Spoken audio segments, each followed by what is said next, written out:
Good evening, and thank you for joining us. We're going to get to those stories in just a moment, but first, some developing news right now in Surrey. You are looking at a shot from Global One right now. Good evening, and thanks for joining us tonight. Another female student has been attacked at UBC. A 17-year-old girl was walking alone on campus early this morning when a man grabbed her and tried to drag her into a wooded area. All right, well, interestingly, the toll cameras were left off the little animated movie that they distributed today, so I doubt that's a hint. But thanks very much for that, Tanya. To find out more about the Gratitude Graffiti Project, you can get more information on our website at globalnews.ca/BC. And of course, I'm thankful you're watching as well. Is it over? Is it over yet? Boy, oh boy. That was a tough one to watch yesterday. You remember her hard hat, don't you? It was never far away during the recent election campaign.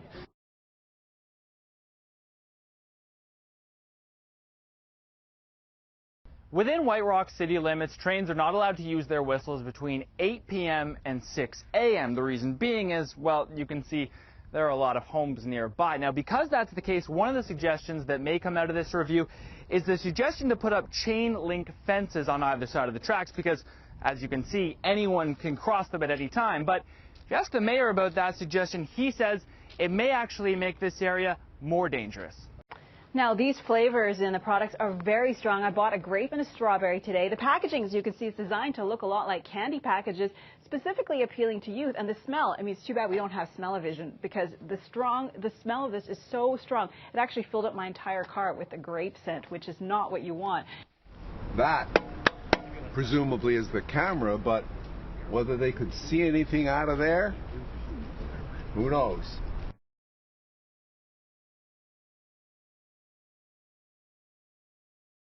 That's right, Chris. Police believe the van was a mobile meth lab. They're not confirming it at this point, but they do believe that all of the chemicals required for a meth lab were inside that van. Indeed, Chris. Tracy Carruthers told the judge that she was on the 15th floor with fireplace repairman Ed Schellenberg shortly before the murders. Carruthers said that scruffy-looking people had been seen coming and going from suite 1505 prior to the murders, and that those young men were of questionable behavior, believed to be involved in drug trafficking. So she told Ed Schellenberg it would not be a good environment to send his young nephew, Zach, who was assisting him with the job, to go work in that suite. So Schellenberg then sent Zach to deal with Chris Mohan and his fireplace across the hall in 1504. In the gallery, listening to the evidence, was Chris Mohan's mom, Eileen Mohan.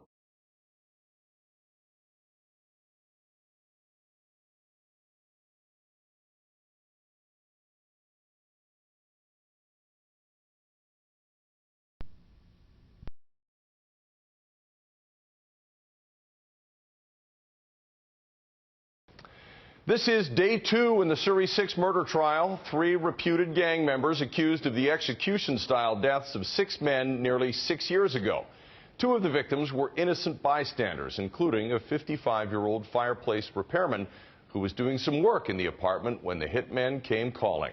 The Integrated Homicide Investigation Team announced this afternoon that it's taken over the case of the attempted murder of realtor and former Maple Ridge District Councillor Franz Prokop.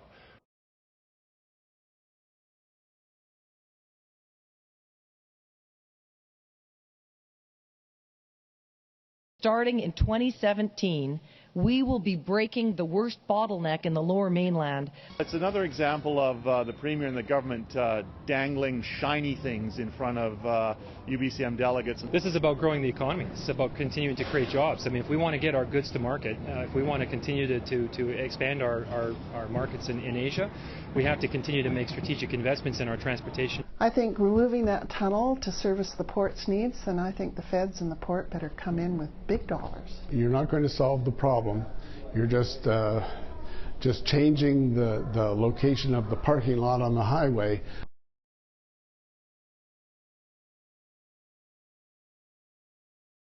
That is what a strong economy allows us to do.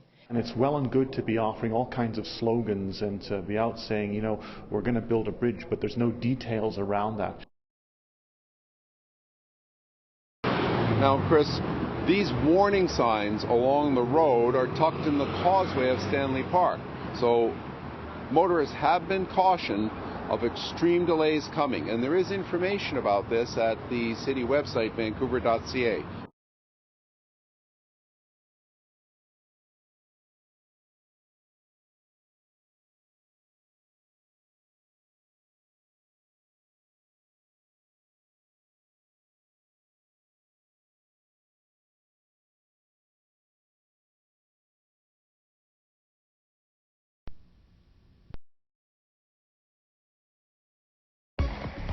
In 2017, we begin work on not just the worst bottleneck in the Lower Mainland, one of the worst bottlenecks in British Columbia and across Canada.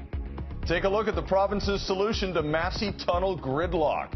The Premier says this bridge will be built, but how much will it cost and how long do we have to wait? And here's what else you'll see on the News Hour tonight. This kind of sounds like, well, she was old, she's got to pass anyway. That's not how we feel as a family. Left out of the loop with a potentially deadly threat in the house. Why they say they should have been told sooner. Also tonight. What we have to do is we have to not overreact to a situation. Would a train whistle have saved a young woman's life in White Rock? Why the mayor isn't so sure.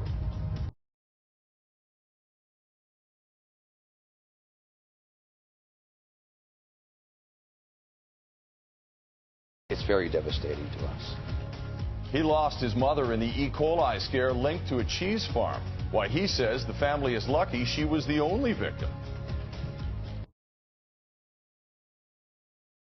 It looks like the weekend we will have one wetter day in the forecast, and I'll let you know which day coming up in a bit. Chris. The comforts of home cooked up where you'd least expect it. How Vancouver's Mount St. Joseph's Hospital is adjusting the menu to cater to the majority of its patients and why everyone benefits. Still to come, a dramatic architectural proposal for the downtown skyline. This project may indeed add some real fun to what goes on under that bridge. The twisty tower that's going to a public hearing next week, and that's not the only change that could be coming to the neighborhood. Okay, the Lions are in Saskatchewan. Yeah. We've talked about the quarterbacking. They still haven't said who the starter is. It's like a big secret. But again, when you go to Saskatchewan, you play in Regina, you got to deal with the hecklers, and there are many wearing green. So we'll talk about that. We'll show you almost an accident today in the America's Cup of Yachting. It's amazing. That's a dangerous wild sport. Also tonight, some surprises in satellite debris. You're right. That's a fifth floor problem. Not in my house.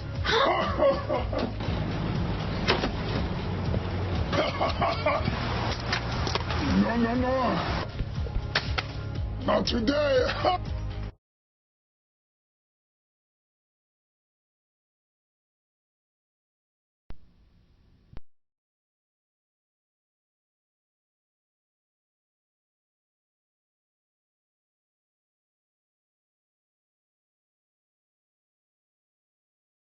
In a written statement, the CFIA says all appropriate procedures were followed when she was hired.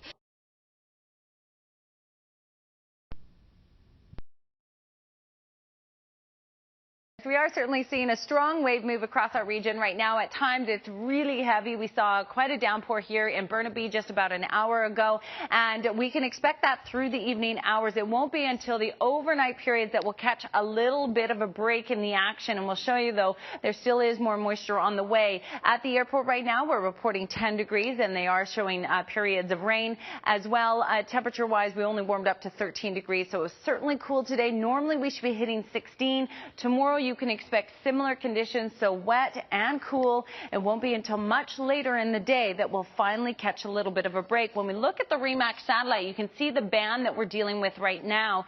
We will contend with that for the next few hours, but there is a little bit of a break in behind. Vancouver Island, you'll see that as well. But now we're watching this band here, and that's set to move on shore through the overnight period, so it will be wet, certainly tomorrow morning, as I said, and cool, and then we'll get in behind it. And believe it or not, there's actually actually a little bit of high pressure building in late in the day tomorrow, but for the most part, it really won't affect us until Thursday. One thing I also wanted to point out, up into the BC Peace River area, you've been dealing with quite a bit of rain today. Tonight, temperatures will cool off to -1. We are expecting snow for your area. That includes Fort St. John down towards Dawson Creek, and then also into areas like the Columbia region, Golden, for example. Snow possible for you tonight and into tomorrow morning. These were your highs for today, so very cool up through the north. Tomorrow, though, for most northern regions, you will see temperatures bump up by about 5 degrees. So BC Peace River, one more cool day on the way. A few showers or flurries in through the morning period, but then 2 beautiful days on the way for you. As for the Whitehorse region, 2 great days as well. 10 degrees as your daytime high, so a huge improvement in terms of temperature. North Coast, you can expect sunshine tomorrow, but another wave pushes in for you on Thursday, so wet Thursday and Friday in Caribou Central Interior. You just have a very slight chance of showers tomorrow. You do still have a risk of thunderstorms this evening, but 2 pretty nice days on the way for you. Columbia Kootenay region, not bad, a 40% chance of showers. Thursday, Friday, looking really nice. Friday warming up to about 16 degrees. Thompson, Okanagan, you're in the clear, so a nice rain shadow for you. It really is just the south coast, including Whistler, that still has a few showers in store for us tomorrow, and then it's late tomorrow that we'll start to see a clearing. Vancouver Island as well. So tomorrow evening, you'll finally see a bit of a clearing, and then Thursday, Friday, not looking too great, but at least you'll see a little bit of a break Friday. Metro Vancouver, for the most part, Friday will be dry. It won't be until later in the day that we'll see the showers push back in, and that takes us into our weekend that is unfortunately looking wet.